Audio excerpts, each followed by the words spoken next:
When it was organized in 1970, it was called the People's Free Clinic. And that was the work was taken over by young doctors and nurses that felt that there was a need for taking care of the street people and so forth that were here in the area. So the Congregational Church agreed to allow the clinic to use the basement under the sanctuary as a place for meeting the patients and taking care of them. But we had some exciting times, like when the doctor who was working in his bare feet, he was advised that the dress code wasn't real strict, but he didn't think that that was the proper way to be waiting on patients that were coming to the clinic.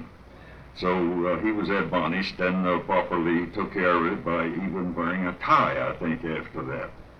When we had big rains, well, the basement in the Congregational Church got flooded, and everybody learned how to use the mop and clean the place up.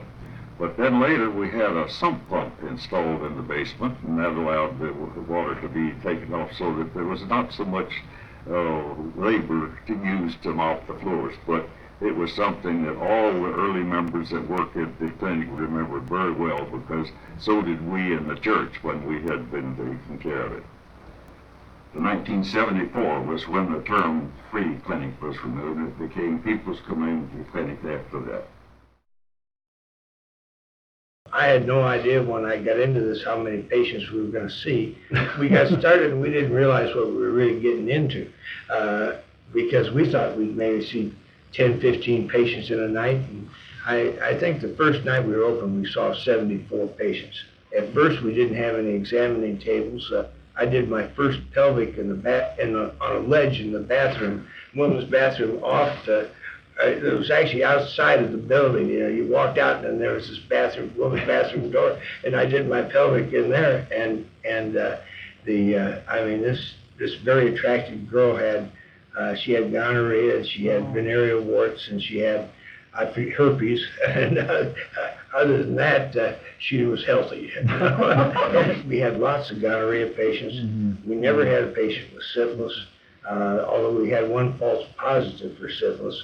But as I said earlier this evening, when the guy walked in, this fellow that we had that sort of ran the door there, we called the chief, who was a Vietnam veteran. He jumped up on top of the table and said, "Let's all hear it for Joe Jones. He's our first case of syphilis." Everybody got up and clapped.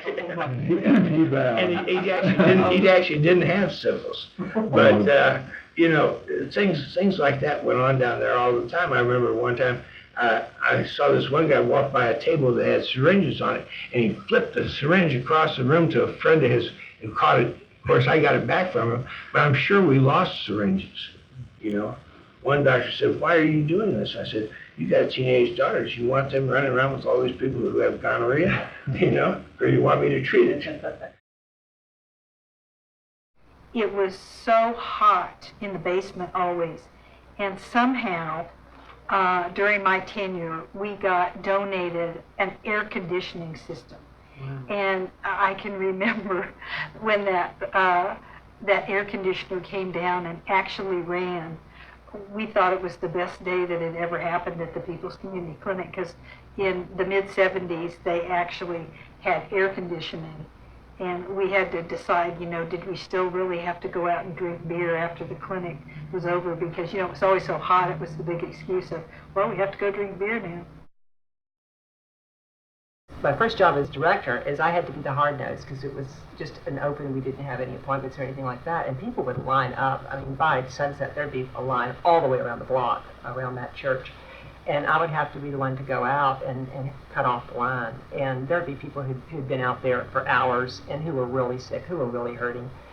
One of the things we didn't do is venereal disease for men. So you had to learn how to scream out the symptoms, and that was a little, embarrassing sometimes. But well, Austin was a counterculture mecca. It was just absolutely incredible. People were coming in, a lot of street people, but not street people as we know them today. There were young groups of roving people, lots of women with babies, young women with babies. And there was one particular group called the STP family, and they were just kind of scary looking people. I would be kind of frightened to be around them today, but back then we thought they were normal. The problem was they all had these crabs, these venereal crabs, and so nobody wanted to sit where they were because we were afraid we'd catch crabs. So we had this couch called the crab couch, and every time they would come in, we'd say, "Oh, go sit over there on the crab couch," and then no one would sit on it, and it was just like this couch that was just pariah for anybody who knew what it was. Austin needed such a clinic. It was just being here. I enjoyed coming to the meetings, walking through the waiting room.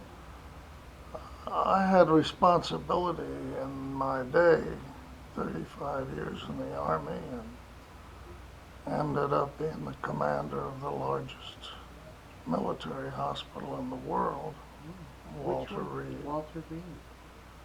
And so I knew about clinics and had responsibility for and visited many all over the world.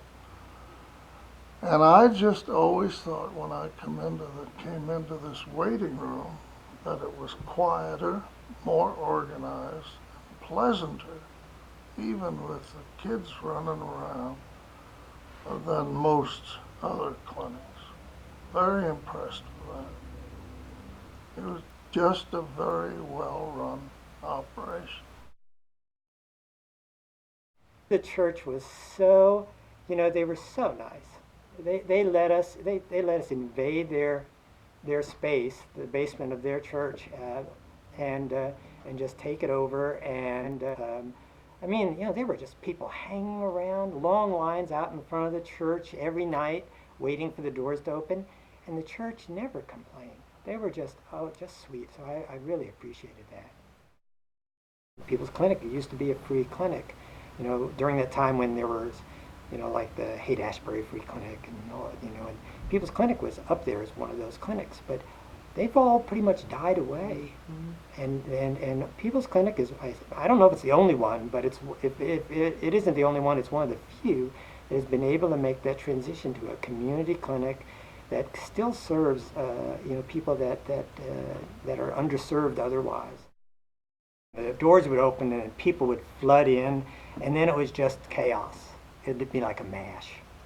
Everybody would do their thing, and it was great. And you'd see, I don't know how many people we'd see in the evening. It seemed like hundreds. I'm sure it wasn't. But we'd see them, and then at the end of the evening, many of us would go to a local place, Les Amis or something like that, afterwards, and we'd all sit around and have a beer and just sort of, unwind. And then, of course, the next day we'd go and do it all again. And one of the things I really liked about the community clinic was that it really attended to more than just the medical needs. It tried to really address some of the social needs, some of the personal needs that people had, and it cared. How I got down here was I was contacted by Sophie Weiss, who was the executive director of the clinic at the time. And I'd known Sophie from, we'd both worked together at a free clinic that I helped start in Albany, New York, called the Washington Park Free Medical Clinic. And she thought that I might be interested because they had gotten some funding to actually pay a doctor for the first time, because up until that time it had all been free. Volunteer doctors. And so Sophie asked if I'd be interested in coming down and just checking it out. And I'd never been out of the Northeast, and so I said, sure. So I came down, they showed me around, and showed me the clinic, and took me around, took me out to Lake Travis, skinny dipping, and how could you resist that? So I came down and became the first medical director, paid medical director, full-time for People's Clinic. The fellowship room was used for Lamaze class. It also was used for a group, primarily women who had herpes and were not very happy about the men who had done that. And I almost felt guilty when I'd have to walk out through the midst. And of course, some of the language they were using was not exactly appropriate in a church. The clinic gave to me much more than what I gave to the clinic. and it gave to me a sense of compassion and learning about helping other people. I mean, you know, when you're in college, you're very self-interested. Got to get your grades and whatever. But that was really the first volunteering work I've ever done. And with that compassion and a little bit of a turn on to medicine, I eventually went to medical school. I remember the feeling of leaving each time and having known that I did a good thing. You walk down these old cement steps down to and there was a drain there, and it always was kind of a dirty drain, and in through the door, and there were mattresses, kind of old mattresses on the floor where people sat and waited. We had some ancient exam tables in the back room, and I think we just sort of had fold-up screens between them. I can't really remember, and then somebody actually built some little cubicles that we had curtains on. Of course, there was an empty space at the top and the bottom of the cubicle, so you could hear everything that was going on one cubicle to the other. But it was very primitive. I spent a lot of time here, and over time we went from being a volunteer to getting paid $2.50 an hour, I think it was, and we worked on Tuesday and Thursday. And I was one of the first people that got sent to the nurse practitioner training in Houston through Houston Planned Parenthood. I went there for, I can't remember, it was 4 or 6 months, and then came back here and worked for another 2 years. I remember being astounded that people would have lab work done, and they'd write the lab work results on a piece of paper, and they'd bring it up to the secretary, and the secretary would take that information and transcribe it onto the chart, and then they'd throw that original piece of paper away. And I go, no, you can't do that. You've got to keep the original lab work with the chart. So had to get some staplers and staple it into the chart. It was very primitive, and it's changed to just the most incredible thing that I can imagine. My best memories are working with the people and having a one-on-one relationship with my clients.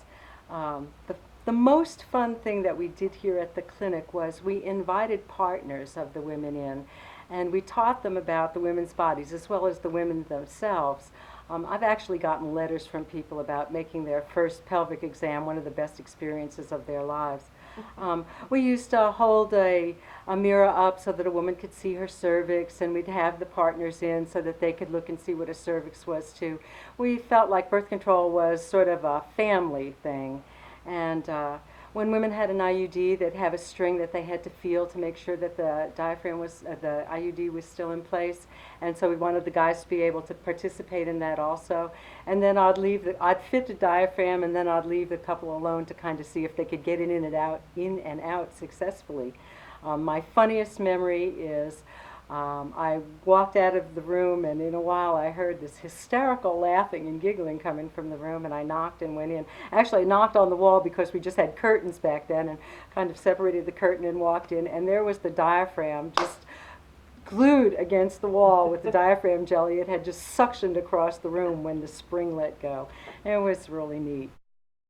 It was the first time that I ever worked in nursing where there truly was a communal dedication to having the patient be the primary person.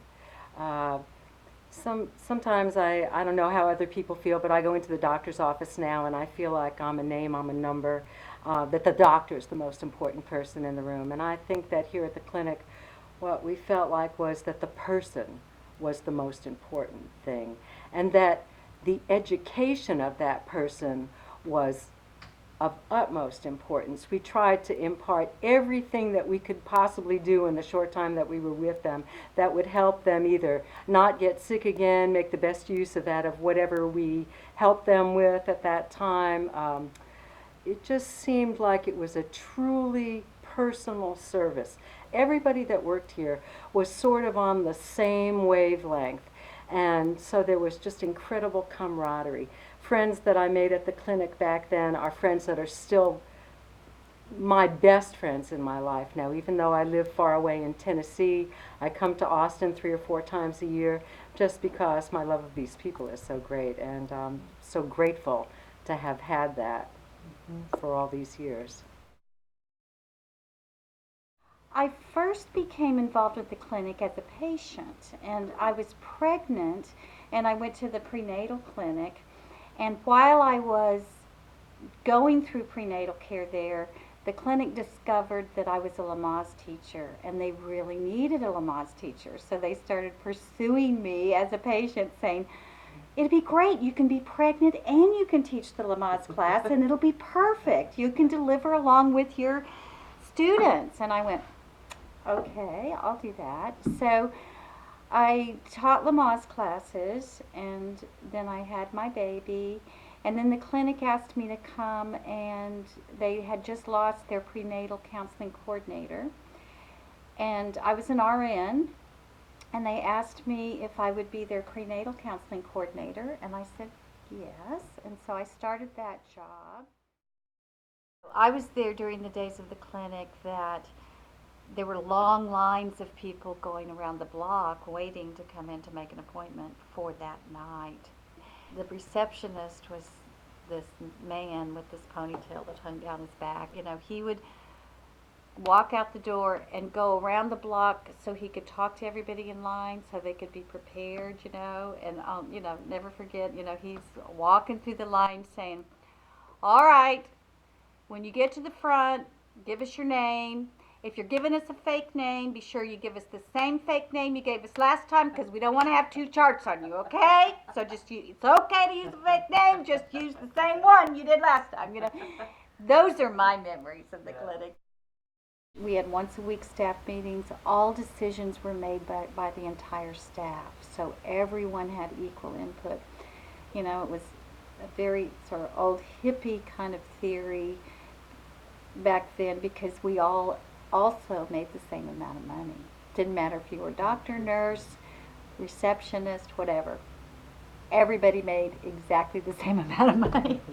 And so it was very much in that theory of collective, you know. To make an appointment at the clinic, you had to just show up at the door at 4 o'clock. All appointments were made at 4 o'clock on the day you wanted to be seen. We didn't get rolling until about 5:30.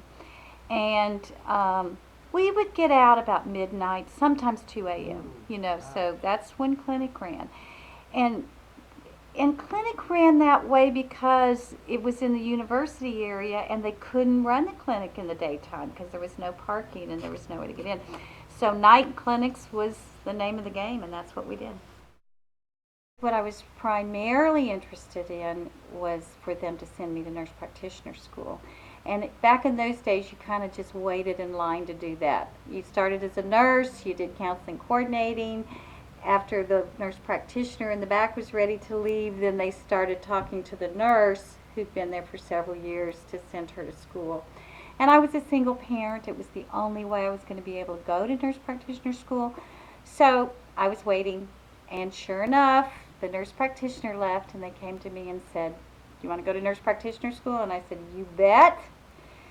I had 2 children by that time, and I took both my kids and took off. That nurse practitioner program was in Dallas, and I went to Dallas. And the way that the clinic worked in those years, that's how they got nurse practitioners. They sent them to school. They paid your salary while you were there in school, and then when you got back, you owed them 2 or 3 years of working at a really low salary. So I came back from nurse practitioner school and gave them 2 or 3 years. The entire staff seemed to all have the same philosophy, and that was the patient comes first.